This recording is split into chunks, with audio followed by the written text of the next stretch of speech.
tulianza na Mungu, nina uhakika tutamaliza na Mungu. Hakuna mahali popote taifa lililomtegemea Mungu likashindwa. Na mimi nataka kuhakikishia kwa dhamira yangu na mawazo yangu yanavyonituma, Mungu amejibu maombi yetu. Amejibu kwa kiasi kikubwa, amejibu kwa kishindo. Yale tunayoyaona ni miujiza wa Mwenyezi Mungu. Kwa hiyo tuendelee kumshukuru Mwenyezi Mungu, na katika maandiko anasema shukuruni kwa kila jambo.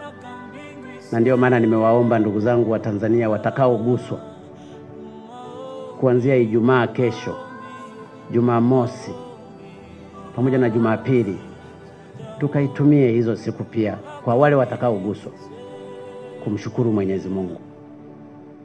Nimekuwa nikiandikiwa message na machifu.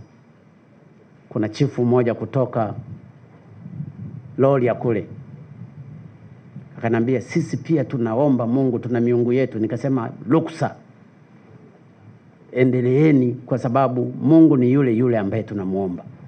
Inawezekana pakawa na definition tofauti.